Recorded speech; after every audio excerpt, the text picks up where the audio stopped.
வாழ்க வையகம், வாழ்க வளம். குரு வாழ்க, குருவே துணை. அருட்பேராற்றல்,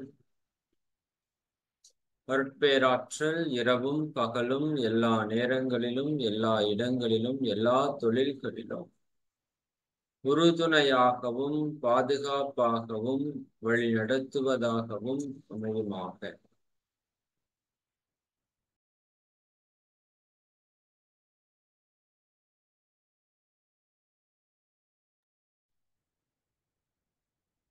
ஆசான் அருட்தந்தை வேதாத்திரி மகரிஷி அவர்களே நம்மோடு சூக்குமமாக நிறைந்திருந்து இன்றைய தெய்வீக நிகழ்வுகள் அனைத்தையும் மிக சிறப்பாக நிகழ்த்தி கொடுப்பார்கள். எல்லாம் வல்ல அருட்பேராற்றலையும் அதன் அனைத்து தன்மாற்ற நிலைகளையும் நன்றியுணர்வோடு வணங்கியும் வாழ்த்தியும் இந்த நிகழ்வை துவங்கும். வாழ்க வாழ்க வாழ்க இறைநிலை, வாழ்க பிரபஞ்சம், வாழ்க வையகம், வாழ்க வளம். வாழ்க வளம். நண்பர்களே, மிக்க மகிழ்ச்சி. மௌனத்திற்கு பிறகு அதனுடைய சிந்தனைகளை, அதில் பெற்ற உணர்வுகளை, அனுபவங்களை இங்க எல்லார் கூடயும் அதிகமா பகிர்ந்துக்கணும் அப்படிங்கிற ஒரு எண்ணம் இருந்துட்டே இருக்கு. அதற்கான வாய்ப்பாக இந்த வாரத்திலேயே 2வது உரையும் இன்னைக்கு ஏற்பாடு ஆயிடுச்சு. நல்லதுதான். நமக்கு அதுக்கு ஒரு குறைஞ்சது ஒரு 10 உரைகளாவது நம்ம அதை பற்றி நம்ம பேசினோம்னா, அதில் நான் புரிந்து கொண்ட அனுபவத்தை உங்க கூட பகிர்ந்து கொண்டா உங்களுக்கு நிச்சயமா அது பயனுள்ளதா இருக்குன்னு நம்புறோம். எனக்கு அது ரொம்பவே பயனுள்ளதா இருந்தது. அதனால 2வது, நாம் இந்த விஷயங்களை செய்தோமே தவிர இதை கண்டுபிடித்தோம் அப்படின்னு சொல்றதுக்கு இல்லை. அது நீங்க முதல் புரிஞ்சுக்கணும். நான் இங்க பேசுற விஷயம் எல்லாமே அது தியானத்திலே ஆகட்டும் அல்லது தற்சோதனை மற்ற வாழ்க்கை சம்பந்தப்பட்ட விஷயங்கள் எல்லாம் நான் மௌனத்துல உணர்ந்ததுன்னு சொல்றத ஏதோ நானே போய் தனியா போய் உணர்ந்த மாதிரி நீங்க எடுத்துக்க வேண்டாம். மகான்கள் சொல்லி வச்சிருக்கிறாங்க அது எல்லாம். சரிதானுங்களா? சொல்லி வச்சதை நம்ம கடைபிடிச்சிருக்கிறோம். கடைபிடிச்சதுல நம்ம பெற்ற உணர்வுகளை உங்க கூட பகிர்ந்துக்கிறோம். ஏன்னா அந்த பகிர்தல் ரொம்ப ரொம்ப முக்கியம். அதே போல உங்களுக்கும் நிறைய அனுபவங்களை நீங்க பெற்றிருப்பீங்க.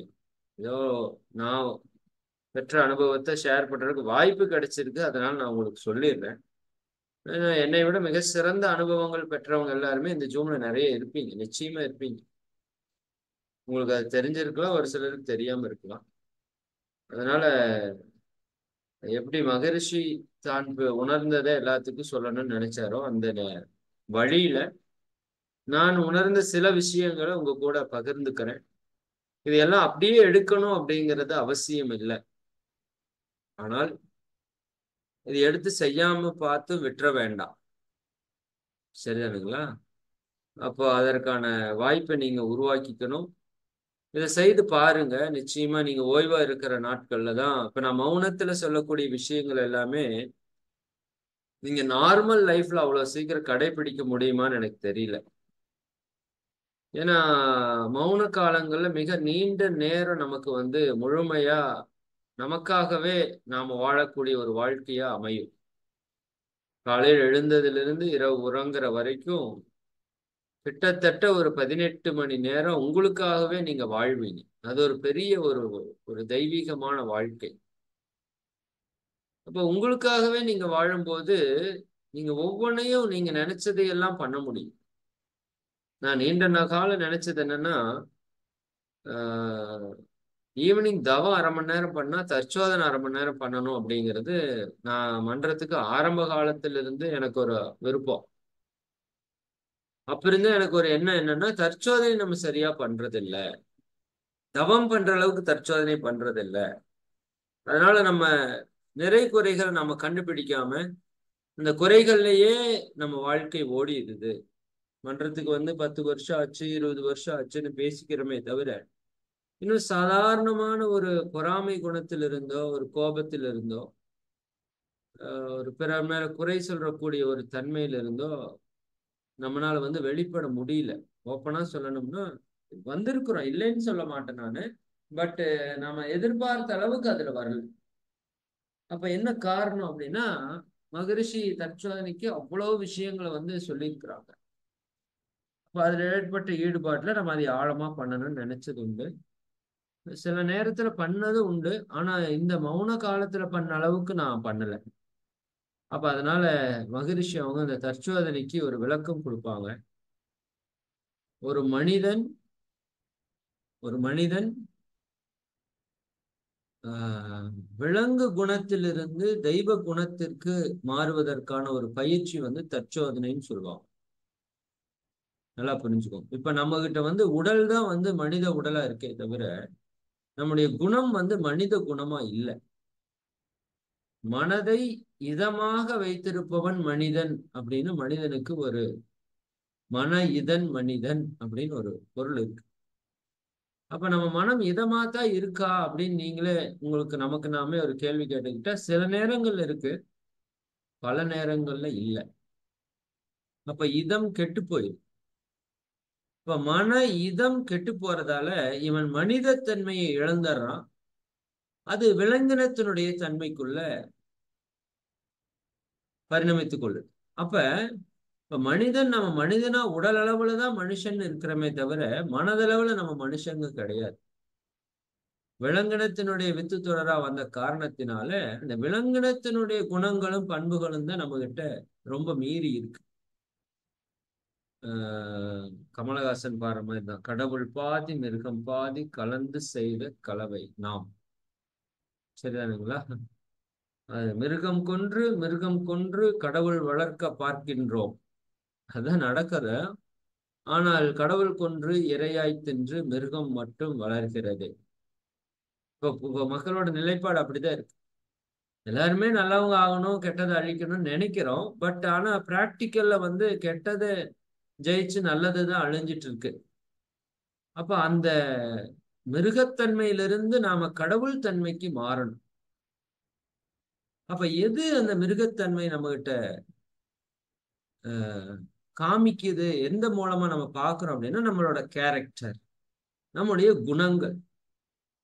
இந்த குணங்கள் தான் ரொம்ப ரொம்ப அல்டிமேட்.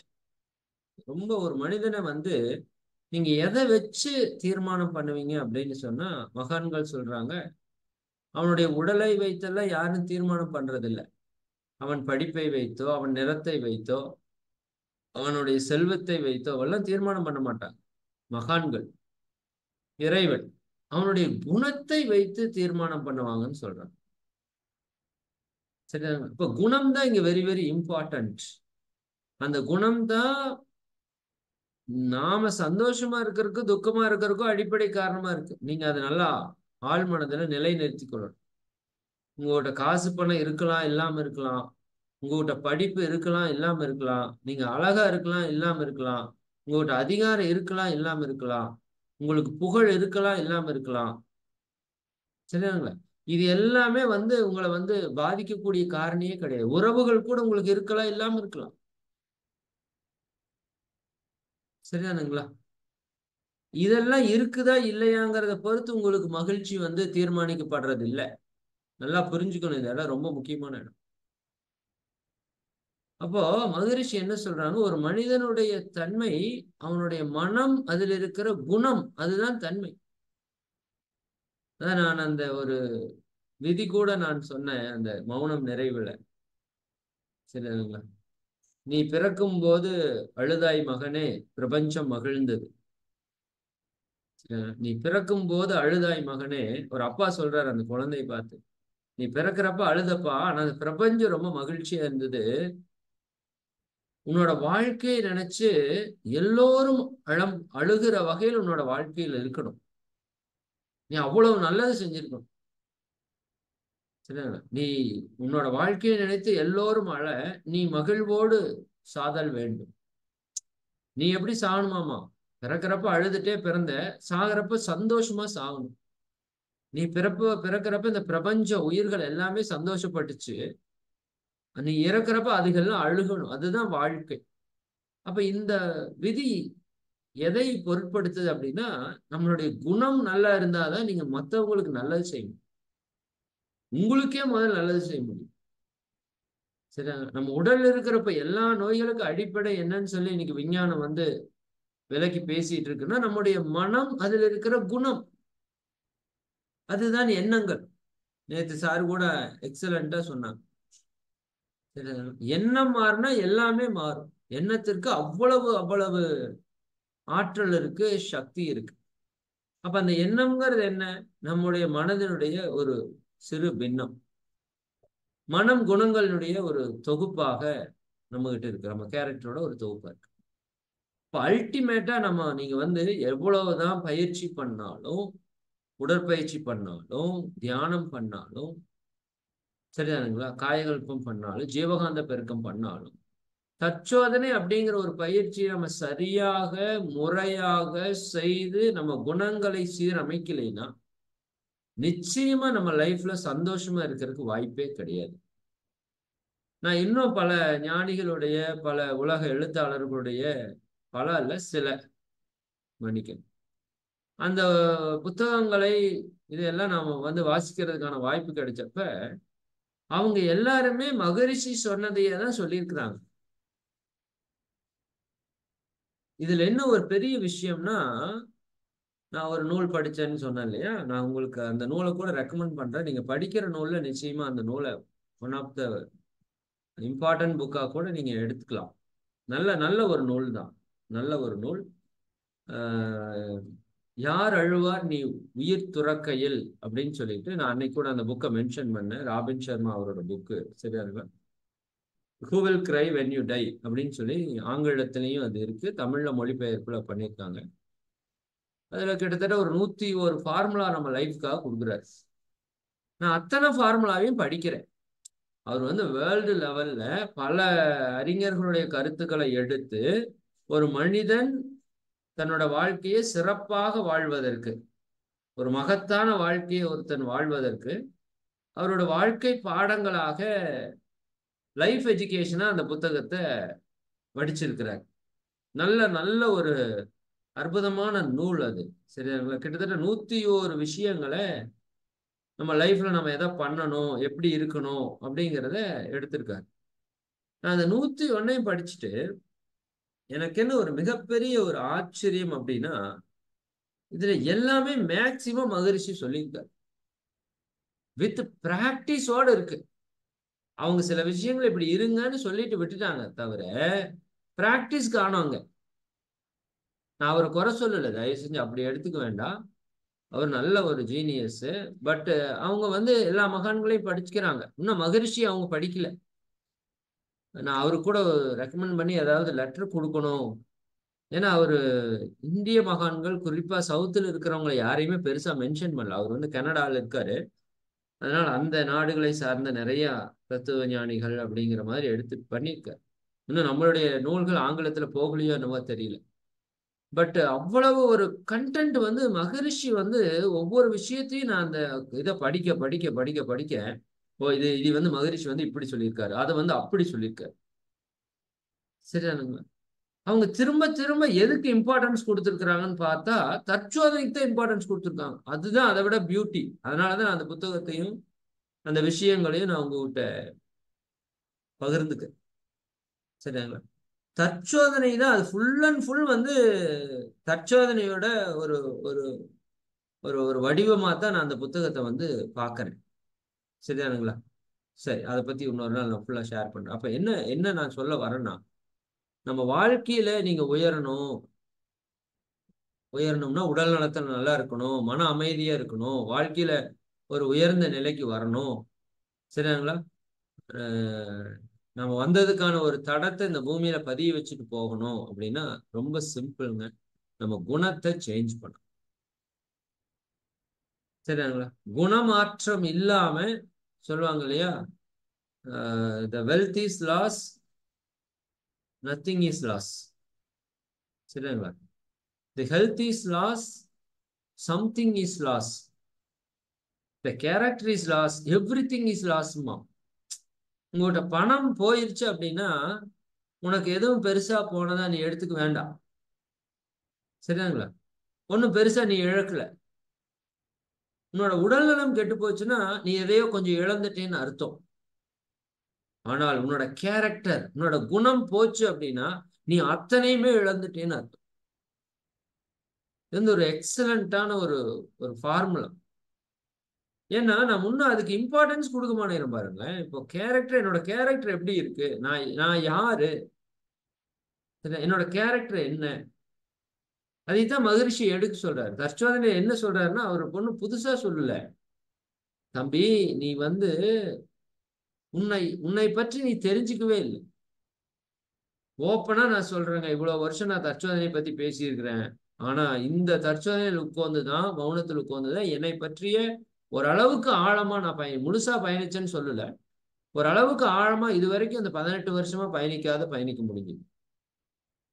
இப்ப நீங்க எழுதுங்களேன் பார்ப்போம். மகரிஷி ஒரு 4 பாயிண்ட் கொடுக்குறாங்க. அதை பத்தி நான் சொல்லாம இது போகக்கூடாது, அதனால நான் அதை சொல்லிட்டே போறேன். மகரிஷி என்ன சொல்றாங்கன்னா, தற்சோதனைனா என்னப்பா அப்படிங்கறத முதல் மகரிஷி தெளிவுபடுத்துறாரு. நான் அதுல இருந்து எடுக்கிறேன். 19/12/2017 தேதி காலையில் உட்கார்றேன். 17-18 தற்சோதனையை நான் பண்ணல, முழுக்க முழுக்க தியானம் தான். 19ஆம் தேதி காலையில செவ்வாய்க்கிழமை உட்கார்றேன். அதை எடுத்து வச்சு உட்கார்றப்பவே மகரிஷி நினைச்சு ஒரு பிளஸிங் வாங்கிட்டு அவர் தொடங்கினதுன்னு தான் எழுதுறேன். தற்சோதனைனா என்ன, தன்னை பற்றி சிந்தித்த. யாராவது புதுசா இருந்தீங்கன்னா தெரிஞ்சுக்கோங்க, பல நண்பர்கள் எல்லாருக்கும் தெரியும். ஏன்னா இது சொல்லாம இந்த இதுக்குள்ள போனோம்னா அது சரியா வராது. தன்னை பற்றி சிந்தித்த. ஃபர்ஸ்ட் நீங்க கொஞ்சம் ஒரு அமைதியா ஒரு தியானம் பண்ணிட்டு, சரி நீங்க ட்ரை பண்ணுங்க. நாளைக்கு சண்டே வாய்ப்பு இருந்துச்சுன்னா உட்காருங்க, தயவு செஞ்சு உட்காருங்க. சரி, ஒரு 2 மணி நேரம் 3 மணி நேரம் முடிஞ்ச ஒரு நாள். சரி, அந்த மௌன காலங்களை நல்லா பயன்படுத்துங்க. இதெல்லாம் நீங்க பயன்படுத்தணும். தன்னை பற்றி சிந்தித்த. அப்ப நான் என்னை பற்றி சிந்திக்கிறேன். சரி, நான் யாரு, என்னோட வயது என்ன, என்னோட நிலை என்ன, என்னோட குடும்ப சூழல் என்ன, சரிதானா, என்னுடைய அறிவினுடைய நிலைப்பாடு என்ன, என்னோட பொருளாதார வளம் எவ்வளவு, சரிதானுங்களா, என்னோட ஃபியூச்சர் கோல் நான் என்னென்ன வச்சிருக்கேன். முதல்ல என்னை பற்றி நான் சிந்திக்கிறேன். தன்னை பற்றி சிந்தித்தல்னா என்னன்னே தெரியல நம்ம முதல்ல, சரிதாங்களா. அதுக்கப்புறம் நம்ம உடல் உயிர் ஆத்மா அந்த லெவல்லையும் நம்ம அறிவு கேட்டின மாதிரி நீங்க உங்களை பத்தி சிந்திங்க, சரிதானுங்களா. சரி, அப்புறம் இது ஒரு சின்ன பார்ட்டு, ஆனா ரொம்ப இம்பார்ட்டன்டான பார்ட்டு தான், சரிதாங்களா. நீங்க இதுல உங்களுடைய உடல்நிலை, மனம், பொருளாதாரம், இதுலலாம் இருக்கிற நிலைப்பாட்டை நீங்க கொஞ்சம் யோசிங்க. ஃபர்ஸ்ட் உங்களை பற்றி நீங்க சிந்திக்கிறதுக்கு ஆரம்பிச்சீங்கனாலே உங்களுக்கு நிறைய தெரியும். ரெண்டாவது மகரிஷி என்ன சொல்றாரு அப்படின்னா, அந்த சிந்திக்கிறதுல ரொம்ப இம்பார்ட்டன்ட் பாயிண்ட் என்ன அப்படின்னா, தன்னுடைய நிறை குறைகளை உணர்தல். இதுதான் மகரிஷி செகண்ட் ஸ்டேட்மெண்டா கொடுக்குறாங்க. நம்ம பொதுவா நம்ம என்ன பண்ணுவோம்னா, அடுத்தவங்களோட நிறை குறைய பேசுவோம், குறிப்பா குறையத்தான் பேசுவோம்.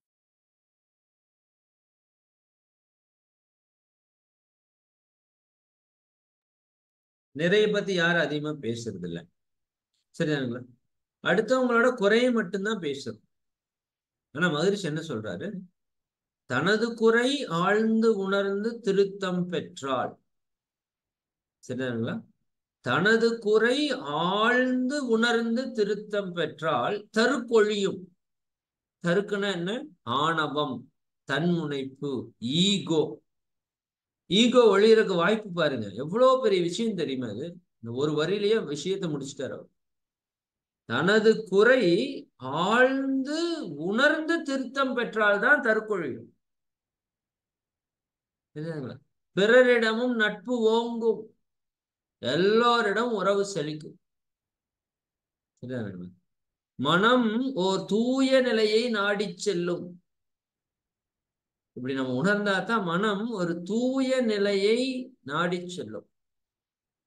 மற்றவரும் இதழ் விளைவாய் நலம் காண்பார்கள் அப்படின்னு.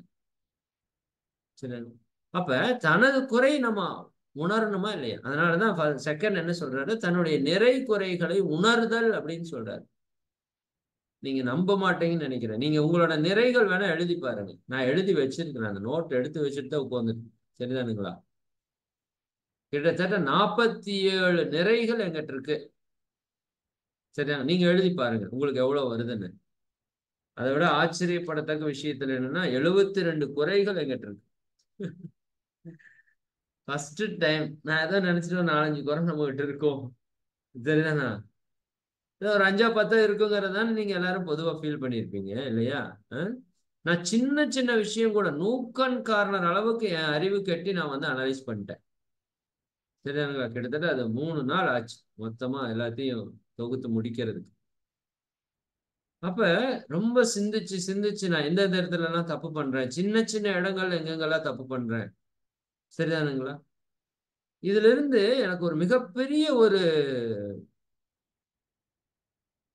ஒரு ஒரு விஷயம் என்ன கிடைச்சதுன்னா, சர்வ சாதாரணமா சரி பண்ணக்கூடிய அற்பமான சில விஷயங்களை கூட நான் சரி பண்ணாமையே என் லைஃப்ல வாழ்ந்துட்டு இருந்திருக்கேன். சரிதானுங்களா? உதாரணத்துக்கு ஒண்ணு சொல்றேன். என்ன இது, ஆஹ், நம்ம எக்ஸ்டென்ஷன் பாக்ஸ் இருக்கு இல்லையா? எனக்கு வந்து நான் உட்கார்ந்துட்டு இருக்கிற இடத்துல எக்ஸ்டென்ஷன் பாக்ஸ் இருக்காது, பிளக் பாயிண்ட் இருக்கும். பிளக் பாயிண்ட்டுக்கு மேல ஒரு டேபிள் இருக்கும், அது அடியில பிளக் பாயிண்ட்.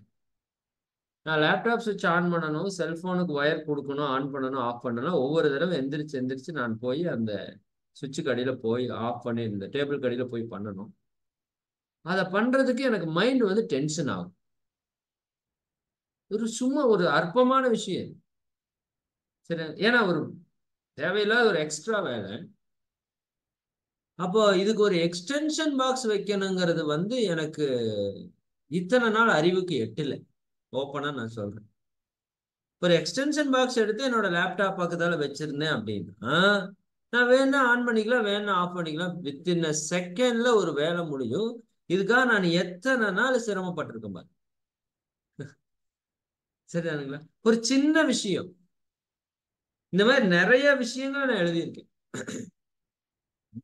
ஒரு செல்போனை ஏர்லி மார்னிங் எந்திரிச்சோனே தொடக்கூடாது அப்படிங்கிறது எனக்கு ஒரு பெரிய இஷ்யூ. காலையில் எந்திரிச்சோனே அலாரம் அடிச்சா செல்போன் பார்க்கணும் இல்லையா? இது எல்லாத்துக்கும் இப்போ பழக்கமாயி போச்சு. ஆனா அதுவே இன்னைக்கு பெரிய பிரச்சனை ஆயிடுச்சு. காலையில் எந்திரிச்சு செல்போன் எடுத்தோனையும் அதுக்குள்ளேயே மூழ்கிறோம் நம்ம பல நேரங்கள்ல. அதுல ஏதாவது வாட்ஸ்அப்பையோ, அதுல ஏதாவது மெசேஜையோ, அதுல ஏதாவது ரீல்ஸையோ ஷார்ட்ஸையோ பாக்குறோம். அதுக்குள்ள போய் மூழ்கி நம்ம வாழ்க்கையே வீணா போயிடுது அதிகாலையில. அற்புதமான விஷயம். இது எனக்கு ஸ்ட்ரைக் ஆச்சு. ஆமா இல்ல, நம்ம சில நாட்கள்ல அதுக்குள்ள போய் சிக்கிறோம்ல. அதெல்லாம் உட்காந்து சிந்திச்சாதான் வருது, எங்க என்னோட நேரம் வீணாகுது, எங்க என்னோட சக்தி வீணாகுது, நான் எந்த இடத்துல வந்து தப்பு பண்றேன். அனலைஸ் பண்ணா இந்த மொபைல் அப்படிங்கிறது வந்து மிகப்பெரிய ஒரு என்னோட வாழ்க்கையை வந்து தவறான பாதையில் அழைத்து கொண்டு போறதுக்கான ஒரு கருவியா வந்து துணை புரிஞ்சிருக்கு. மனசுதான் அது பண்ணுது. பட் அதற்கான துணை கருவி வந்து மொபைல். அப்ப நான் என்ன பண்ணேன், ஒரு சாதாரண ஒரு டைம் பீஸ், ஒரு அலாரம் வாங்கி வச்சிருந்தேன்னா வேலை முடிஞ்சிருக்கு. நான் அதெல்லாம் எழுதியிருக்கேன். நான் இம்மிடியட்டா பண்ண வேண்டியது 40 ஒர்க் எழுதிட்டு வந்திருக்கேன். சரிதானுங்களா? இம்மீடியட்டா நான் பண்ண வேண்டியது அப்படின்னு ஒரு 40 செயல்களை, சின்ன சின்ன வேலை அதுல அதிகம். சரிதாங்களா? ஒரு ஒரு நாள்ல போனா ஒரு 25 வேலையை முடிச்சிடலாம். நான் அவ்வளவு ரிலீஃபா இருக்கலாம். என்னோட டைம் அவ்வளவு வேஸ்ட் ஆயிருக்கு, என்னோட மைண்ட் அவ்வளவு டிஸ்டர்ப் ஆயிருக்கு. அப்ப இது எல்லாமே எப்ப தெரியுதுன்னா, நான் உட்கார்ந்து பொறுமையா காலையில இருந்து நைட் வரைக்கும் என்னோட நேரம், இந்த நேரம் எங்கெங்கெல்லாம் நான் வீணாக்குறேன், எந்தெந்த இடத்துல எல்லாம் என்னோட கேரக்டர் நான் தவறு பண்றேன். சரிதானுங்களா? எந்தெந்த அப்ரோச் எல்லாம் என்னோட மிஸ்டேக் இருக்கு அப்படின்னு அக்கு வேற ஆணி வேற தெரிஞ்ச வரைக்கும் எழுதிட்டேன். என் அறிவு கெட்டு 72 மிஸ்டேக் வந்திருக்கு. நீங்க வேணா செக் பண்ணிட்டு சொல்லுங்க உங்களோட குறைகள் அப்படின்னு. நீங்க எவ்வளவு கண்டுபிடிக்கிறீங்கிறது தான் நான் இதான் சொன்னேன். இதுதான் என்னோட வேதம். இந்த மௌனத்துல நான் எழுதின நூல் புத்தகம் வந்து என்னோட ஜாதகம் இதுதான். மத்த ஜாதகம் எல்லாம் என்ன பேசுன்னு எனக்கு தெரியாது. இது இது பேசு எனக்கு. அப்ப அந்த 72க்கு என்ன பண்ணிருக்கேன், பர்ஃபெக்டா பிளான் பண்ணிருக்கேன். இந்த 72ஐயும் முதல்ல எழுதிட்டேன். முதல்ல குறைகளை முன்ன பின்ன, அது உடல் ரீதியான மன ரீதியானது எல்லாத்தையும் மொத்தமா எழுதிட்டேன். எழுதிட்டு அதுக்கப்புறம் அதை வந்து கேட்டகரி பிரிச்சேன். சரிதானுங்களா? எல்லா என்னோட பிரச்சனைகள், அது உடலோ மனமோ பொருளாதாரமோ உறவுகளோ, சரிதானுங்களா, அது மன்றமோ, எல்லாம் A to Z எல்லாத்தையும் லிஸ்ட் அவுட் பண்ண 72 பிரச்சனை எனக்கு. சரிதானுங்களா?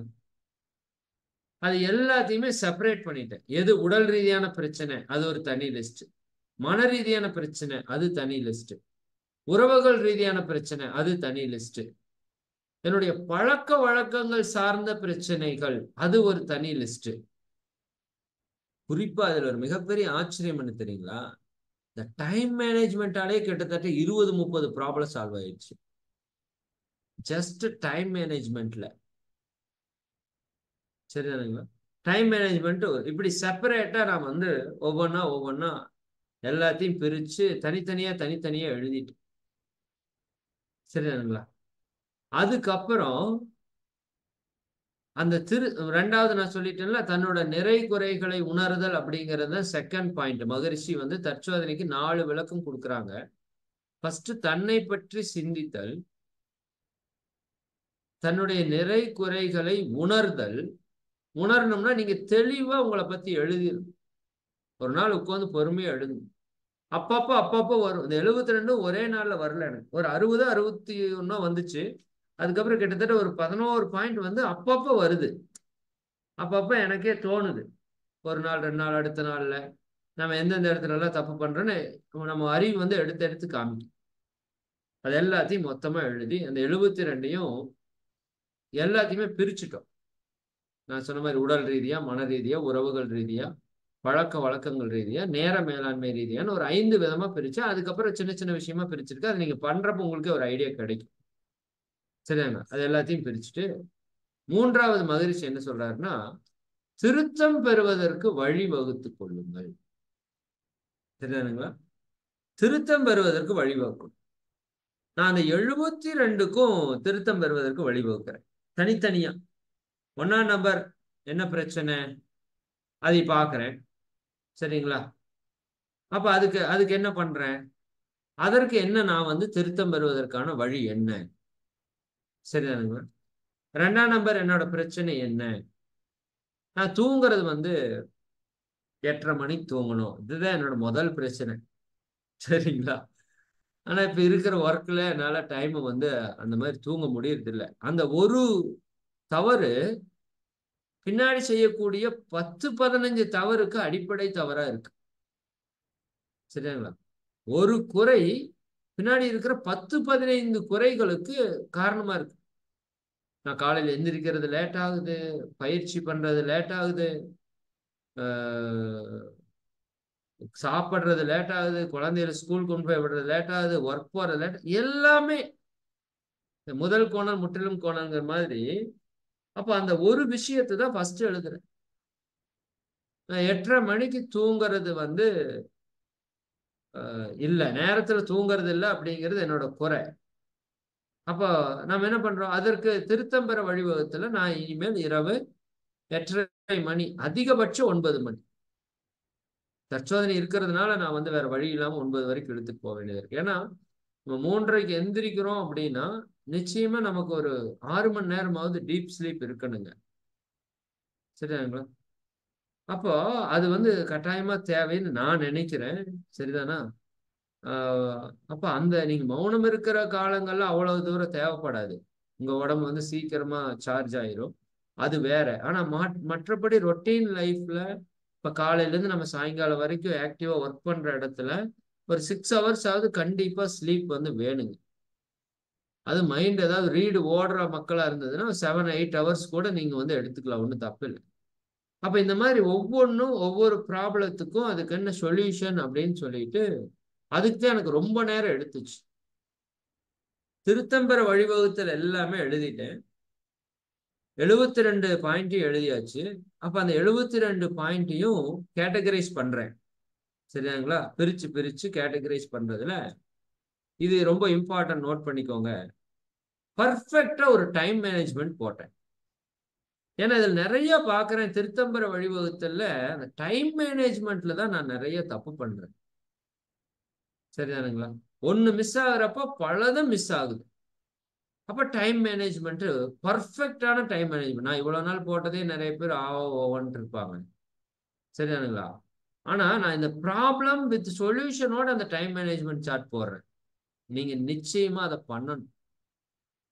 சரிங்களா? இப்ப நீங்க என்ன பண்ணணும்? உங்களை பற்றி சிந்திக்கணும். உங்களோட நிறைகள் எல்லாம் முதல்ல எழுதுங்க. எனக்கு ரொம்ப ஹாப்பியா இருந்தது. நான் முதல்ல இந்த மாதிரி தற்சோதனையில வந்து நானும் மன்றங்கள்ல மௌனம் நடத்துறப்ப இதெல்லாம் நடத்துறப்பெல்லாம் சொல்லியிருக்கேன். எழுதுவேன், நானே எழுதுவேன். ஒரு 10 வந்தாலே பெருசு. என்னோட நிறை 10 வந்தாலே பெருசு.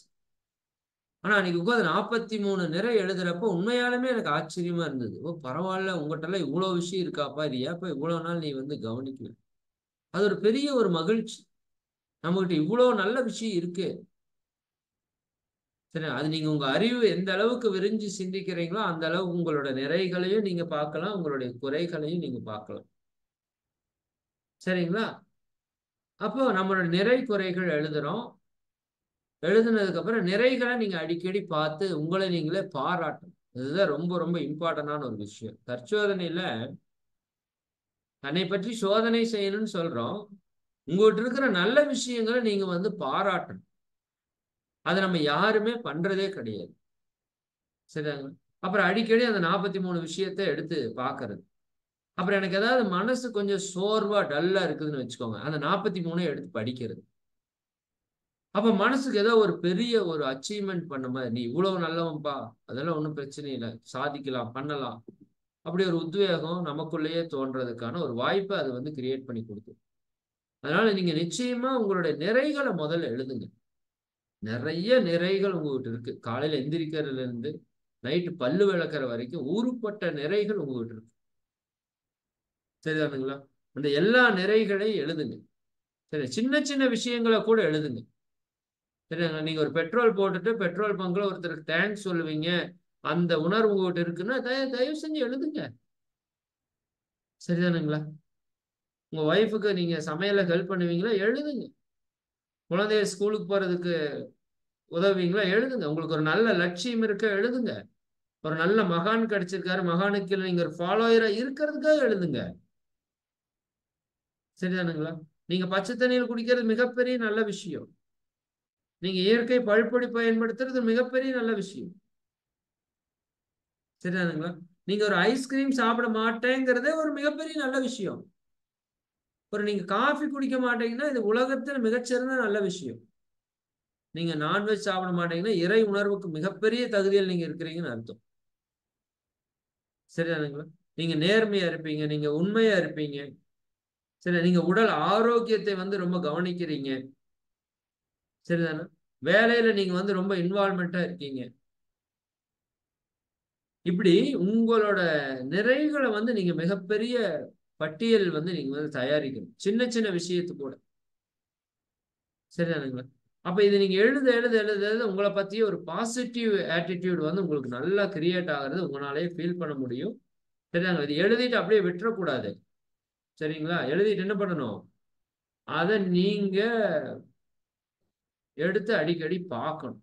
அதுதான் இம்பார்ட்டன்ட். சரியா? அது ஒண்ணு. ரெண்டாவது குறைகள். அது இந்த பக்கம். குறைகள் மொத்தமா எழுதி அதை வந்து சொல்யூஷன், அந்த குறைகளுக்கு என்னென்ன தீர்வு உங்களுக்கே எல்லாமே தெரியுங்க. நம்ம எல்லாருக்குமே வந்து மனவளக்கலையில நீங்க ஒரு 6 மாசம் தொடர்ந்து இந்த உரைகளை கேட்டிருந்தா எல்லா பிரச்சனைக்கும் என்ன தீர்வு செய்யறது அப்படின்னு உங்களுக்கு நிச்சயமா தெரியும். நான் அப்படி கூட யோசிச்சேன். நிறைய பிரச்சனை எழுதி நமக்கு எதுவும் தீர்வு தெரியலன்னா என்ன பண்றது அப்படின்னு எழுதுனா எல்லா பிரச்சனைக்குமே நமக்கு தீர்வு தெரியுது. அப்ப நீங்க அவ்வளவு தெளிவாதான் இருக்கீங்க. அதுல மெயினா நான் சொல்றது, டைம் மேனேஜ்மெண்ட் சார்ட்டை வந்து ரொம்ப நுணுக்கமா கவனமா நீங்க வந்து பிளான் பண்ணணும். சரிங்களா? அது ஃபர்ஸ்ட் வந்து எல்லாமே வந்து எடுத்தோடனே இது வந்து நீங்க ஒரே ஸ்டோக்ல இது வந்து ஃபில் பண்ண முடியாது. நான் இப்பவே சொல்லிடுறேன். சரி, இன்னைக்கு நான் உட்காந்து சாயங்காலம் எல்லாத்தையும் உட்காந்து எழுதிட்டு போயிடலாமா? அப்படி பண்ண முடியாது. சரி, ஏன்னா இந்த குறைகளை மாத்துறதுக்கு திருத்தம் பெற வழிவகுத்து அதை நீங்க பிரிக்கிறதுக்கே உங்களுக்கு கொஞ்சம் டைம் எடுக்கும். பொறுமையா செய்யுங்க, அவசரமே பட வேண்டாம். எனக்கு ஒரு சில டைம்ல கடுப்பாயிருச்சு. சரி, என்னடா இவ்வளவு வேலையா அப்படிங்கிற மாதிரி ஆச்சு. அப்புறம் எனக்கு புரிஞ்சுது, இது வந்து ஒரு பெரிய ப்ராசஸ், உன்னோட லைஃபையே டோட்டலா சேஞ்ச். நீயே அவசரப்படுற, சரிதான். இது அவசரப்பட்டு செய்ய வேண்டிய வேலை இல்லை. கொஞ்சம் கொஞ்சமா கொஞ்சம் கொஞ்சமா பண்ணு, பொறுமையா பண்ணு, சரிதானா? அப்புறம் அதை பொறுமையா பிரிச்சு பிரிச்சு பிரிச்சு பிரிச்சு, ஏன்னா இது லைஃப்ல ஒன்ஸ் தான் நீங்க ப்ராசஸ் பண்ண போறீங்க. ஜாதகம் மாதிரி உங்களுக்கு இது அப்படியே நீங்க வச்சுக்க போறீங்க. இதுல இருக்கிற சரி பண்ணா நீங்க தெய்வமா மாறிட்டு போறீங்க, அவ்வளவுதான். இதுக்கப்புறம் நீங்க அனலைஸ் பண்றதுக்கு ஒண்ணும் இல்லை. அதுக்கப்புறம் ஏதாவது புதுசா பிரச்சனை வந்தா அதை சேர்த்துக்கலாம் பின்னாடி. அப்புறம் என்ன பண்ணோம், ஒரு டைம் மேனேஜ்மெண்ட் சார்ட் போட்டேன். திருத்தம்பர வழிவகுத்தல்ல முதல் வேலை வந்து டைம் மேனேஜ்மெண்ட் சார்ட். அந்த டைம் மேனேஜ்மெண்ட் சார்ட்டு நீங்க அந்த திருத்தம் பெற வேண்டிய விஷயத்தையும் கம்பேர் பண்ணி அந்த டைம் மேனேஜ்மெண்ட் சார்ட்டை போடணும், சரிங்களா?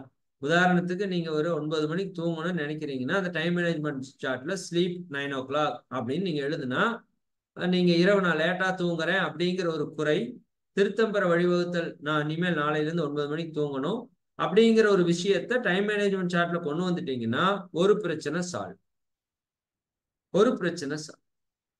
ஓகேவா? அதே மாதிரி குறையில வந்து நான் இரவு தற்சோதனை பண்றதுக்கு உட்கார்றது இல்லை அப்படின்னு இருக்குதுன்னா, அப்ப நிறைய திருத்தம் பெற வழிவகுத்தல் என்ன இருக்கும், நான் டெய்லியும் தற்சோதனை பண்ணணும் அப்படின்னு இருக்கும். அப்போ ஒரு 8:30 மணிக்கு நான் இன்ட்ராஸ்பெக்ஷன்ல உட்காருவேன் அப்படின்னு டைம் மேனேஜ்மெண்ட் சார்ட் கொண்டு வந்தீங்கன்னா இப்படி நான் எழுதிட்டே வர வர கிட்டத்தட்ட 20ல இருந்து 25 பிரச்சனை இந்த டைம் மேனேஜ்மெண்ட் சார்ட்டுக்குள்ளேயே முடிஞ்சிருச்சு. இது ஒண்ணு இல்லாததாலேயே நம்ம லைஃப்ல நிறைய இடத்துல வந்து பிரச்சனை பிரச்சனை பிரச்சனை, ஒரு பிரச்சனை பல பிரச்சனை ஆகுது, சரிங்களா?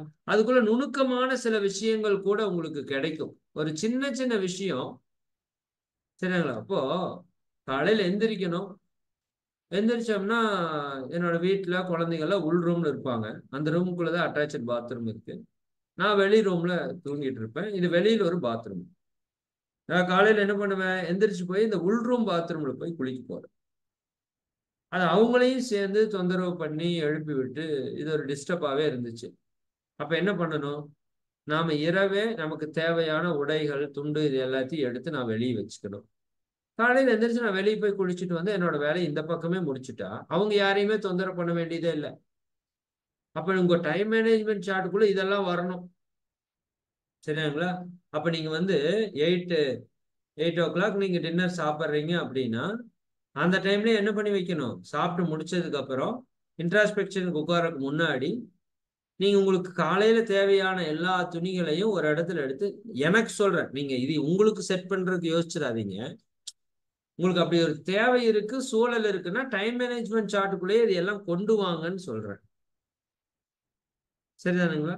சின்ன சின்ன விஷயமா தான் இருக்கும், பட் அதுதான் நமக்கு பெரிய பிரச்சனையா வந்துட்டு நிக்கிது, சரிங்களா?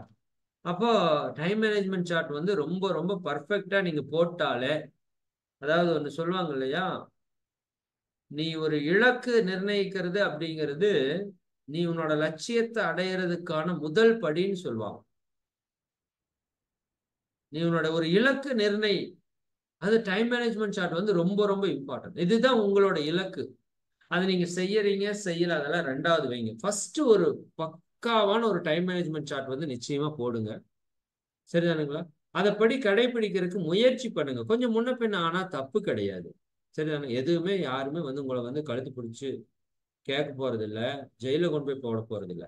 ஆனா நீங்க லைஃப்ல ஜெயிச்சவங்க எல்லாரோட ஃபார்முலாலையும் ஃபர்ஸ்ட் ஃபார்முலா என்ன இருக்கு தெரியுமா, டைம் மேனேஜ்மெண்ட் தான் இருக்கு. வாழ்க்கையில வெற்றி பெற்ற, அது பொருள்லையும் சரி அருள்லையும் சரி எல்லாத்துலயும் வெற்றி பெற்றவங்களோட ஒரு ஃபர்ஸ்ட் குவாலிஃபிகேஷனா எதை வச்சிருக்கிறாங்கன்னா டைம் மேனேஜ்மெண்ட் தான் இருக்கு. அது இல்லைன்னா நம்ம லைஃப்ல வந்து ஜெயிக்கவே முடியாது, சரிதாங்களா? அதனால நீங்க பக்காவா ஒரு டைம் மேனேஜ்மெண்ட் சார்ட் போட்டீங்கனாலே இந்த திருத்தம் பெற வழிவகுத்தல் இருக்குல்ல, அதுல ஒரு 30-40% கம்ப்ளீட் ஆயிடும், சரிதாங்களா? அதுக்கு அடுத்தது வந்து திருத்தம் பெற வழிவகுத்தல் இன்னொரு நுட்பம், சரிதானுங்களா? இன்னொரு நுட்பம் என்னன்னா பிளான் பண்ணணும். இது வந்து நான் இந்த அகத்தாய்வுல எனக்கு நானே தெரிஞ்சுக்கிட்ட ஒரு ஆழமான விஷயம். டைம் மேனேஜ்மெண்ட் சார்ட் போட்டோன்னே அந்த 72 பிரச்சனையில கிட்டத்தட்ட ஒரு 15-20 பிரச்சனைக்கு மேல வந்து கம்ப்ளீட் ஆயிடுச்சு. சரிங்களா? அப்புறம் அதர் ப்ராப்ளம்ஸ் அப்படின்னு போட்டா அந்த அதர் ப்ராப்ளம்ஸை வந்து நீங்க வந்து லிஸ்ட் அவுட் பண்ணணும். சரிதானுங்களா? நான் ஒரு நாள் ஒரு நேரடி வகுப்பை நம்ம திட்டமிடுறப்ப நம்ம இதை கூட நம்ம கண்டிப்பா கொடுக்கணும் அப்படின்னு சொல்லிதான் அது எல்லாத்தையுமே தெளிவா வந்து ஒன் பை ஒன்னா வந்து பிளான் பண்ணி வச்சிருக்கேன். சரியானுங்களா? அது நிச்சயமா பண்ணுவோம். நம்ம அடுத்த மௌனத்துல கூட பண்ணுவோம், இல்லாட்டி அதுக்கு முன்னாடி கூட நம்ம அதை பிளான் பண்ணுவோம். சரியானுங்களா? அந்த திட்டமிடுதல்ல எதையெல்லாம் நம்ம திட்டமிடணும் அப்படிங்கிறதுக்கு ஒரு லிஸ்ட். சரியாங்களா? உதாரணத்துக்கு என்னோட செல்போன் யூசேஜை நான் வந்து திட்டமிடணும். ஏன்னா அதை சார்ந்த சில பிரச்சனைகள், இந்த 72 பிரச்சனையில ஒரு கிட்டத்தட்ட 4-5 பிரச்சனை என்னோட செல்போன் சார்ந்த பிரச்சனை தான். சரிதானுங்களா? நான் தேவையில்லாம ஷார்ட்ஸ் பாக்குறேன், நானும் பாக்குறேன், எனக்கு தெரியுது. கிட்டத்தட்ட ஒரு அரை மணி நேரம் ஒரு நாள்ல நான் வந்து வீணாக்குறேன். சரிதானுங்களா? அதே போல காலையில் எந்திரிச்சா அந்த செல்போன் என்னை கொஞ்சம் டிஸ்டர்ப் பண்ணுது. இரவு நேரத்தில் நான் தூங்குறப்ப அது எனக்கு ஒரு டிஸ்டர்ப் பண்ணுது. சரிதாங்களா? வேலை பார்க்கிறப்ப அது தேவையில்லாத செய்தி நான் பார்க்கிறேன். சரிதானுங்களா? அப்ப என்னை வந்து நிறைய இடத்துல அந்த செல்போன் வந்து டிஸ்ட்ராக்ட் பண்ணுது. அப்போ நான் செல்போன் எப்படி யூஸ் பண்ணணும், குறிப்பா இந்த என்னோட மொபைல் இருக்கு இல்லையா, இந்த உங்களோட ஜூம் ஐடி தான் என்னோட மொபைல் நம்பர். அந்த மொபைல் நம்பர்ல தான் வந்து நிறைய ஃபோன் கால்ஸ் வந்துட்டே இருக்கு. அப்போ நான் என்ன ஒரு முடிவு பண்ணேன்னா, இந்த மொபைலை கம்முன்னு இப்போ ஒரு மாசம் என்னோட ஒய்ஃப் அவங்க கிட்ட தான் கொடுத்துட்டு போயிருந்தேன். அவங்க தான் அது ஃபுல்லா பார்த்துட்டு இருக்காங்க. கம்முன்னு அவங்ககிட்டயே கொடுத்துட்டா என்ன? சரிதானா? ஏன்னா எனக்கு இருக்கிற டைம் ஷெட்யூல்ல அது வந்து ஒரு பெரிய டைமை வந்து எடுத்துக்குது. அதுல சில இம்பார்ட்டன்ஸ் கால் வருது, சிலது இம்பார்ட்டன்ட் இல்லாத கால்ஸ் வருது. சரிதானா? அப்ப அதுக்காக என்னோட நேரம் நிறைய வீணாகுது. அது அப்பதான் என்னால கண்டுபிடிக்க முடியுது. அப்ப நம்ம ஒரு புது நம்பர் வாங்கி கம்முன்னு அதுல போயிட்டா என்ன? இது இவங்க கிட்ட கொடுத்தா இவங்க தேவையான கால்னா ஓகே பண்ண போறாங்க, இல்லாட்டி நமக்கு அது வந்து அவங்களே மேனேஜ் பண்ணிக்க போறாங்க. சரிங்களா? அப்ப என்னோட டைம்ல கிட்டத்தட்ட 1 மணி நேரத்துக்கு மேல அதுல மிச்சம் பண்றது. இதெல்லாம் ஏன் நான் இவ்வளவு தூரம் சொல்றேன் அப்படின்னா, நீங்க இது எப்படி எடுத்துக்கிறீங்கன்னு எனக்கு தெரியல. பட் இது ரொம்ப ரொம்ப ஒரு இம்பார்ட்டன்டான ஒரு வேல்யூவான பாயிண்டா நான் பார்த்ததுனால அது ஒரு எக்ஸ்பிளைன் பண்றேன் ஒரு விஷயத்தை மட்டும். அப்ப இந்த செல்போனை நான் எப்படி யூஸ் பண்ணணுங்கிறதுக்கு நான் வந்து பிளான் பண்றேன். காலையிலிருந்து இரவு வரைக்கும் செல்போனை நான் எப்படி யூஸ் பண்ணணும், அதுக்கு ஒரு தனி பிளான். தூங்குறதுக்கு நான் ஒரு பிளான் பண்றேன். தூங்குறதுக்கு முன்னாடி நான் என்ன செய்யணும், சரிதானுங்களா? அது எந்தெந்த டைம்ல எப்படி எப்படி செய்யணும்.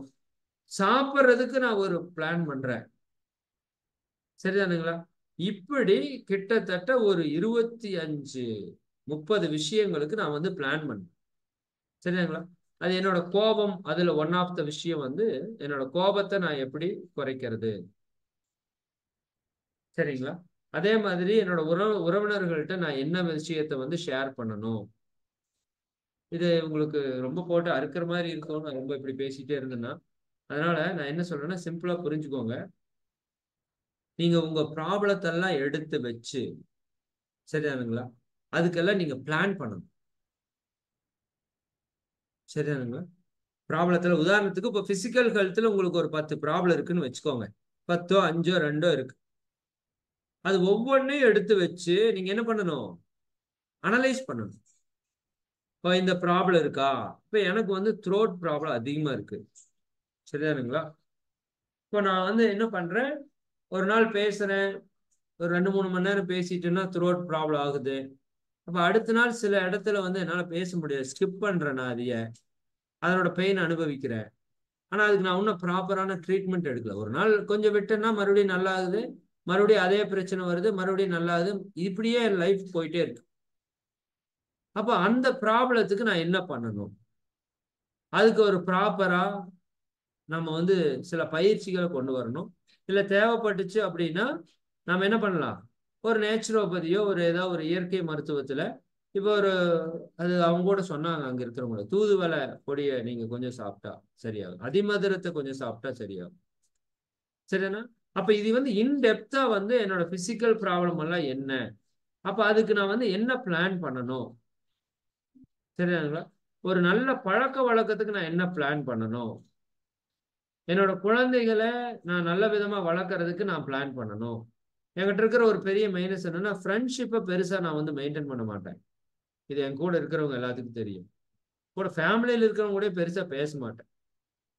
தேவைன்னா பேசுவேன், இல்லாட்டி விட்டுருவேன். எனக்கு பெரிய ஒரு மைனஸ் வந்து ஃப்ரெண்ட்ஷிப் பெருசா இருக்காது. நிறைய பேர் அந்த ஃப்ரெண்ட்ஷிப் வந்து ரொம்ப இம்பார்ட்டன்ட் இல்லைன்னு சொல்லல. பட் என்கிட்ட அது இல்லை. நேச்சராகவே பை பர்த்தாவே எனக்கு வந்து பெருசா ஒருத்தவங்களை கூப்பிட்டு விசாரிக்கிறது, விஷ் பண்றது அப்படிங்கிற ஒரு பெரிய தாட் இல்லை. ஆனா எல்லா உயிர்களும் நல்லா இருக்கணுங்கிற உணர்வு எப்பவுமே இருந்தாலும் பட் பர்டிகுலரா அது இல்லை. அப்ப அதுக்கு நான் என்ன பண்ணணும்? ஃப்ரெண்ட்ஷிப்புங்கிறது ஒரு பெரிய கிஃப்ட் நம்ம லைஃப்ல. அதை நான் வந்து நிறைய மிஸ் பண்றேன். அதனால நான் நிறைய பெனிஃபிட் அடைஞ்சிருக்கேன். ஆனா நான் பெருசா ஃபாலோ பண்ணல. அப்ப நான் என்ன பண்ணணும்? சரிங்களா? இப்படி நீங்க இம்பார்ட்டன்டான விஷயங்கள் எல்லாம் எடுத்து பிளான் பண்ணணும். அதுக்கு தான் எனக்கு ரொம்ப டைம் எடுத்தது. ஒவ்வொரு விஷயத்தையும் எடுத்துட்டேன். ஒவ்வொரு விஷயத்தையும் எடுத்து எல்லாத்தையும் அனலைஸ் பண்ணா கிட்டத்தட்ட ஒரு 20-30 விஷயங்களுக்கு 30 பக்கம் ஒதுக்கி ஒவ்வொன்றையும் தனித்தனியா தனித்தனியா தனித்தனியா இது இருக்குது, இதுதான் பண்ணது, இதுதான் பண்ணணும்னு தெளிவா உட்காந்து நோட் பண்ணியாச்சு. சரிதானுங்களா? அப்ப இதை பண்ண உடனேமே எனக்கு மிகப்பெரிய ஒரு ஒரு தெளிவு வந்துருச்சு. இவ்வளவுதான் நாம பண்ண வேண்டியது. நான் இப்ப சொல்றப்ப கொஞ்சம் ஓவரா இருக்கிற மாதிரி உங்களுக்கு தெரியலாம். பட் ப்ராக்டிக்கலா நீங்க பண்ணீங்கன்னா உங்களுக்கு புரியும். அது இது எவ்வளவு வேல்யூவா இருந்தது அப்படிங்கிறது எனக்கு புரியுது. அப்ப எல்லாத்துக்கும் ஈச் அண்ட் எவ்ரி ஒர்க்குக்கு வந்து பக்காவா பிளான் பண்ணி அந்த ப்ராப்ளத்தை எப்படி சால்வ் பண்ணலாம், அதுக்கு என்ன பண்ணலாம். சின்ன ஒரு சிலருக்குலாம் ஒரே ஸ்டெப் தான் இருக்கும். பிளான்னா உட்காந்து மணிக்கணக்கில் வருஷ கணக்கில் பிளான் பண்ண வேண்டாம். சரி, ஆனா அதை பத்தி நீங்க பர்டிகுலரா இப்போ உதாரணத்துக்கு நான் சொன்னேன் இல்லையா, எனக்கு வந்து உணவுல வந்து எனக்கு ஒரு ஒரு குறை என்னன்னா, வயிற்றுல கொஞ்சம் டிஸ்டர்ப் ஆகிட்டே இருக்கும். எனக்கு என்ன காரணத்துலன்னு நான் உட்காந்து அங்கே அனலைஸ் பண்றேன். 15 வருஷம் 20 வருஷமா எனக்கு இருக்கிற தொந்தரவு. ஒரு காரமோ உப்போ அதிகமா போனா எனக்கு பிரச்சனைங்க. இதுதான் எனக்கு பிரச்சனை. வீட்லயும் அவங்க கிட்டையும் சொல்லுவேன், காரம் அதிகமா போட வேண்டாமா, எனக்கு செட் ஆகுமான இது. சரி, அதே மாதிரி துவரப்பருப்பு எனக்கு வந்து ஜீரணம் ஆகாது. இது உதாரணத்துக்கு சொல்றேன், உங்களுக்கு புரியுறதுக்காக. அதை சாப்பிட்டேன்னா என்னோட வயிறு வந்து டிஸ்டர்ப் ஆகும். என்னோட டைஜஸ்டிவ் சிஸ்டம் அந்த அளவுக்கு நான் வேலை பார்க்கறது இல்லைல்ல ஹெவியா. அப்போ அந்த இதெல்லாம் எனக்கு சின்ன சின்ன டிஸ்டர்ப். இதெல்லாம் அங்க தற்சோதனையில வருது. ஒரு நாள் காரமா அங்க முதல் நாள் சாப்பிட்டுட்டேன். அங்க எப்பவுமே ஃபுட்டு வந்து கொஞ்சம் காரம். அவங்க கொஞ்சம் ஆந்திரா பேஸில் இருக்கிறதுனால ரெகுலராகவே ஃபுட்டு வந்து காரம் தான். பட் பக்கா டேஸ்டா இருக்கும் காரம். அப்ப என்ன பண்ணேன், எப்பவுமே காயை நிறைய வச்சுட்டு சாப்பாடு கம்மியா வைக்கிற ஆளு. முதல் நாள் அப்படி வச்சுட்டேன். சாப்பிட்டா வாயு வயிறு எல்லாம் எரியுது. சரிதானுங்களா? சாப்பிட்டேன், வேற வழி இல்லை. அப்ப ஒரு பாடம் கிடைச்சது. இதுதான் உனக்கு பிரச்சனை. அது 1 மணி நேரம் எனக்கு வயிறு எரியுது அந்த அன்னைக்கு மத்தியானம். ஆனா வயிறு எரிஞ்சதுலதான் ஒரு சொல்யூஷன் கிடைக்குது. உனக்கு என்ன பிரச்சனை? சரிதானா? அப்ப இவனுக்கு இது எரிச்சல் இருக்கிற எதனால? காரத்தால் உனக்கு எரிச்சலா இருக்கு, உப்பால் உனக்கு எரிச்சலா இருக்கு. இப்ப நாளையில இருந்து சரிதானா, உப்போ காரத்தையே நீ பயன்படுத்த வேண்டாம், அளவா பயன்படுத்து. அப்புறம் சாப்பாடு கொஞ்சம் அதிகமா வச்சு, காயை கொஞ்சம் கம்மியா வச்சு, காரம் தேவையா இருக்கிற அளவுக்கு மட்டும் வச்சுக்குவேன். தேவைன்னா மோர் யூஸ் பண்ணுவேன். இது ஒரு சிம்பிளான விஷயம். நீங்க கேட்கலாம், தம்பி இதெல்லாம் என்னப்பா குழந்தை புள்ளத்தனமா பேசிட்டு இருக்க. ஆனா எனக்கு 15 வருஷமா பிரச்சனை. இது உங்களுக்கு புரியாது நான் சொல்றது. சரிதானுங்களா? அப்போ லைட்டா காய் வைப்பேன். அந்த கரெக்டா பட்டும் படாம மாதிரி இருக்கும். எனக்கு அப்போ சாப்பிட பழக்கமே இல்லை. வீட்டுல எல்லாம் தவரப்பருப்பு சாம்பார் வச்சாங்கன்னா ஒரு 2 கரண்டி ஊத்தி தான் 1/2 இட்லி சாப்பிடுவேன். சரி, ஒரு 10 கரண்டியாவது ஊத்தி சாப்பிடுவேன். ஏன்னா சாம்பார் அதிகமா சாப்பிட்டு எனக்கு ஒரு பழக்கம். எனக்கு என்னோட டேஸ்ட் பழக்கத்தில் ஒவ்வொருத்தவங்களுக்கு ஒருத்தர் தொட்டு சாப்பிடுவாங்க, ஒருத்தர் ஊற வச்சு சாப்பிடுவாங்க, ஒருத்தர் குடிப்பாங்க இல்லையா, அந்த மாதிரி. அப்ப இதுதான் எனக்கு பிரச்சனையா இருக்குன்னு கண்டுபிடிச்சு அன்றிலிருந்து இருந்து தவிர்த்தேன். அந்த அன்னைக்கு வயிறு எரிச்சல் இருந்து அதுக்கப்புறம் கிட்டத்தட்ட 25-26 நாளுக்கு எனக்கு வயிற்றுல ஒரு தொந்தரவு கிடையாது உணவால். அப்ப என்னன்னா அங்க அனலைஸ் பண்ணி ஒரு தீர்வுக்கு வந்துட்டேன். இனிமேல் காரத்தோட லைஃபுக்கு உணவு சாப்பிட்றது கிடையாது. இனிமேல் தவறப்பருப்புன்னு கொடுத்தா அளவா ஒரு கரண்டியோட நிறுத்திட்டு அடுத்ததுக்கு போயிடணும். இப்படியெல்லாம் சில தீர்மானங்கள் நீங்க உணவுல எடுக்கணும். உணவை நீங்க சாதாரணமா எடுக்காதீங்க. அந்த ஒரு நாள் நான் சாப்பிட்ட தவறு, எப்பவுமே நான் சாப்பிட்டுட்டு போய் கிட்டத்தட்ட 2 மணி நேரம் தற்சோதனையும் புத்தகம் படிக்கிறதையும் பண்ணுவேன். 2 மணி 2:30க்கு சாப்பிட்டு போனேன்னா 4:30 வரைக்கும் அதுதான் நடக்கும். 1 மணி நேரம் தற்சோதனை இருக்கு, 1 மணி நேரம் புத்தகம் படிப்பேன், அதுக்கப்புறம் மெடிடேஷன் கொடுப்போம். அப்ப அந்த அன்னைக்கு கிட்டத்தட்ட அந்த 2-3 மணி நேரம் வீணா போச்சுன்னு சொல்லலாம். அந்த வயிறு எரிச்சல எதையுமே என்னால பண்ண முடியல. ஒரு சாதாரண ஒரு காரமா சாப்பிட்ட ஒரு விஷயம் என்னோட லைஃபை இவ்வளவு பாதிக்குதுன்னு அன்னைக்கு ரியலைஸ் ஆச்சு. இத்தனை நாள் பாதிச்சது அந்த அன்னைக்கு ரியலைஸ் ஆச்சு. அப்ப என்ன பண்றேன்? அந்த சாப்பாடை கண்ட்ரோல் பண்றதுக்கு என்ன பண்ணணும், எந்த இடத்துல நான் சாப்பாட்டுல தப்பு பண்றேன் அப்படிங்கிறத அதில் நோட் பண்ணி அன்னைக்கு எடுத்த ஒரு முடிவு இன்னைக்கு வரைக்கும் நமக்கு அது ஒரு மிகப்பெரிய ஒரு கவசமா இருக்கு. சரிங்களா? இப்படி ஈச் அண்ட் எவ்ரி ப்ராப்ளத்துக்கு நீங்க வந்து பிளான் பண்ணணும். அதுக்கப்புறம் ஃபைனலா பண்ண வேண்டியது என்னன்னா, இப்ப திருத்தம் பெறுவதற்கெல்லாம் வழி வகுத்துட்டீங்க. வழி வகுத்தாச்சு இல்லையா? இப்ப உங்ககிட்ட அந்த 72 பிரச்சனை, அதுக்கு 72 தீர்வு, அது கிட்டத்தட்ட டைம் மேனேஜ்மெண்ட் சார்ட்டுக்குள்ளேயே வந்து கிட்டத்தட்ட ஒரு 20-30 பிரச்சனை எனக்கு தீர்ந்துருச்சு. மிச்சம் இருக்கிற 40 ப்ராப்ளம். அந்த 40ல சின்ன சின்ன விஷயங்களா ஒரு 10-20 இருக்கும். சின்ன சின்ன பெரிய பெரிய விஷயங்களா ஒரு 10-20 இருக்கும். சிலவற்றை சிந்திச்சு புரிஞ்சுட்டாலே தீர்வு வந்துடும். சரிதானுங்களா? சிலவற்றை தீர்க்க முடியாதுன்னு தெரிஞ்சாலே தீர்வு வந்துடும். சிலவற்றை தள்ளி போடணும்னு இருந்தாலே தீர்வு வந்துடும். கவலை ஒழித்தல் எல்லாமே இதுக்குள்ள வருது. சினம் தவிர்த்தல் இதுக்குள்ள வருது. நான் இன்னொரு விதத்திலையும் அனலைஸ் பண்ணேன். இந்த 72 பிரச்சனையும் எனக்கு இதுல எதெல்லாம் கவலையா இருக்குன்னு ஒரு அனலைஸ், எதெல்லாம் எனக்கு கோபமா இருக்குன்னு ஒரு அனலைஸ், எதெல்லாம் எனக்கு வந்து ஆசை சார்ந்து எதெல்லாம் இருக்கு, எண்ணங்கள் சார்ந்து, அப்படி ஒரு அனலைஸ் பண்ண. அப்படி பண்ணி முதல்ல நான் எடுத்த விஷயம் என்னன்னா, என்னோட பிரச்சனைகளை கவலை ஒழித்தல் பட்டியல்ல உள்ள கொடுத்து. கவலை ஒழித்தல் நீங்க எல்லாருமே தெரிஞ்சு வச்சிருப்பீங்க. தெரியாதவங்க இருந்தீங்க அப்படின்னா நிச்சயமா கவலை ஒழித்தல் அப்படின்னு ஒரு டாபிக் வந்து நம்ம யூடியூப்ல ஊருப்பட்ட பேர் பேசி வச்சிருக்கோம், பாருங்க. அதை நம்ம ஃபர்ஸ்ட் பண்ணணும். அதை பண்ண உடனே மேக்சிமம் ப்ராப்ளம் வந்து சால்வ் ஆகுது. சரிங்களா? அப்ப இந்த 4 தற்சோதனை டைம் ஆயிடுச்சா? டைம் ஆயிடுச்சு. இந்த 4 தற்சோதனையும் நீங்க பிரிச்சு ஒன் பை ஒன்னா 4 நாள் உட்காந்து தெளிவா பண்ணேன். சரிங்களா? அதுக்கப்புறம் ஃபைனலா நான் பண்ணது இம்மீடியட்டா பண்ண வேண்டியதுன்னு ஒரு லிஸ்ட் எடுத்தேன். அதுதான் அந்த 40 சின்ன சின்ன விஷயம் நம்ம லைஃப்பை பெருசா பாதிக்கிற விஷயம். சரிதானுங்களா? ஒரு 40 விஷயத்தை நாம வந்து பண்ணணும் அப்படின்னு சின்ன சின்ன விஷயத்தை நோட் பண்ணி இம்மீடியட்டா பண்ண வேண்டியது அப்படின்னா உங்களுக்கே தெரியும். உடனடியா நீங்க செய்ய வேண்டியது சின்ன சின்ன விஷயம், உடனடியா செய்ய வேண்டியது என்னென்ன அப்படின்னு பார்த்து அதை எல்லாம் ஃபுல்லா லிஸ்ட் அவுட் பண்ணி அதுக்கப்புறம் அதை நீங்க செயல்படுத்தணும். சரிதானுங்களா? எனக்கு தெரிஞ்சு நீங்க இது எல்லாம் லிஸ்ட் அவுட் பண்ணிட்டாலே நீங்க கிட்டத்தட்ட 80% வந்து நீங்க ஜெயிச்சிட்டீங்கன்னு அர்த்தம். 80% வந்து நீங்க சக்சஸ். நான் இப்ப சொன்ன விஷயத்தெல்லாம் நீங்க பண்ணீங்கன்னா. சரிங்களா? அதை செயல்படுத்துறது கொஞ்சம் கொஞ்சமா பண்ணுவோம், ஒரே நாள்ல நடக்காது, அதையும் நான் சொல்லிடுறேன். சரிதானுங்களா? அது ஒரே நாள்லாம் நடக்காது. மந்திரம் போட்டா வர விஷயம் இல்லை இது. பட் உங்களுக்கு ஒரு கிளாரிட்டி கிடைச்சிடும். இப்ப என்னோட லைஃப்பை பத்தி ஒரு மிகப்பெரிய கிளாரிட்டியில நான் இருக்கேன். இதுதான் என்னோட லைஃப், இதைத்தான் நான் பண்ணணும், இதுதான் என்னோட இலக்கு, இதை நோக்கி தான் நான் போறேன். உடல் நலத்தில் நான் இப்படி இருக்கணும், மனதில் நான் இப்படி மாறணும், குணத்தில் இப்படி மாறணும், குடும்பத்தில் இப்படி மாறணும், பொருளாதாரத்தில் இப்படி என்னை மாத்திக்கணும். சரிங்களா? சேவையில நான் என்னை இப்படி ஈடுபடுத்தணும். சரிங்களா? ஒரு வெரி கிளாரிட்டியான ஒரு விஷயத்த வந்து இப்ப என்னால என் கண் முன்னாடி பார்க்க முடியுது அப்படின்னா அது வந்து இந்த தற்சோதனையால கிடைச்ச ஒரு மிகப்பெரிய ஒரு வெற்றின்னு தான் நான் சொல்வேன். சரிங்களா? அதனால இது உங்களுக்கு நிச்சயமா பயனுள்ளதா இருக்குன்னு வந்து நான் நம்புறேன். அதனால இதை வந்து நீங்க ஒரு அனலைஸ்க்கு எடுத்துக்கோங்க. நான் சொன்ன விஷயத்த ட்ரை பண்ணி பாருங்க. பொறுமையா பண்ணுங்க, அவசரப்பட வேண்டாம். சரிதானுங்களா? ஒரு சண்டேல ஃப்ரீயா உட்காந்து கொஞ்ச நேரம் இது எழுதுங்க. அப்புறம் கொஞ்ச நேரம் ஃப்ரீயா இருங்க, மெடிடேஷன் பண்ணுங்க, மறுபடியும் இது எழுதுங்க. சரிதானுங்களா? இது எல்லாத்தையும் நான் சொன்ன விஷயத்தை எடுத்து ப்ராப்பரா பண்ணி பாருங்க. நிச்சயமா உங்க லைஃப்ல ஒரு மாற்றம் வரும்னு நம்புறோம். சரிதானுங்களா? இதுக்கு பெரிய சப்போர்ட் பண்ணது அந்த விஷயங்களை எல்லாம் சங்கல்பமா எடுத்துக்கிட்டது, ஆஹ் குறிப்பா அதை பத்தி அறிவை வளர்த்திக்கிறது, இது எல்லாமே நிறைய இருக்கு.